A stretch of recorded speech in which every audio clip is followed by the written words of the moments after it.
दोस्तों, चीन को लग रहा था कि अमेरिका के पूर्व राष्ट्रपति डोनाल्ड ट्रंप के जाने के बाद और जो बाइडेन की सत्ता संभालने के बाद चीन पर लगी पाबंदियों में कमी आएगी। साथ ही चीन को लग रहा था कि अमेरिका में सत्ता बदलने के बाद उनके भी अच्छे दिन आएंगे। लेकिन अब चीन को अमेरिका की तरफ से करारा झटका लगा है और अमेरिका ने एक बार फिर चीन की उम्मीदों पर पानी फेर दिया है। दरअसल दोस्तों, अमेरिका में बाइडेन के सत्ता संभालने के बाद नई सरकार ने भी चीन को ये साफ संदेश दिया है कि चीन अपनी हद में रहे, वरना उनकी सिट्टी पिट्टी गुल कर दी जाएगी।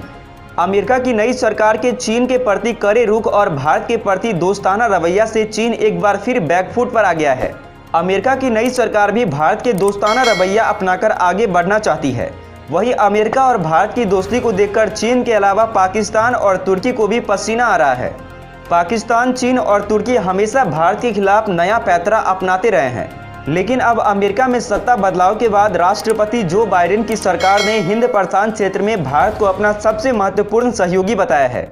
दोस्तों, बाइडेन की सरकार ने साफ कहा है कि भारत के विश्व की एक प्रमुख शक्ति के रूप में उदय और उनकी महत्वपूर्ण भूमिका का अमेरिका स्वागत करता है।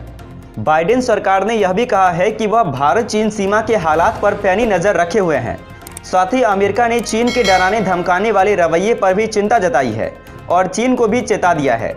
दोस्तों, भारत और चीन के बीच में पिछले काफ़ी वक्त से सीमा विवाद देखने को मिल रहा है। चीन जोर जबरदस्ती और गलत हथकंडे अपनाकर भारत की ज़मीन को अपना बताने पर तुला है।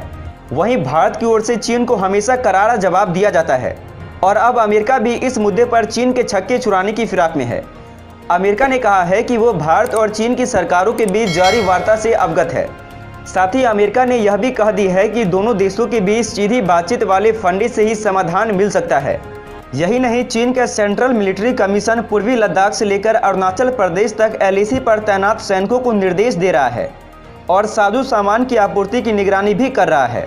इस बीच चीन की प्रोपेगेंडा फैलाने में माहिर सरकारी मीडिया ग्लोबल टाइम्स ने दावा किया है कि दोनों देश पैंगोंग झील के उत्तरी और दक्षिणी किनारों से अपनी अपनी सेनाओं को हटा रहे हैं। हालांकि चीन के इस दावे पर भारतीय सेना की तरफ से अभी कोई प्रतिक्रिया नहीं आई है।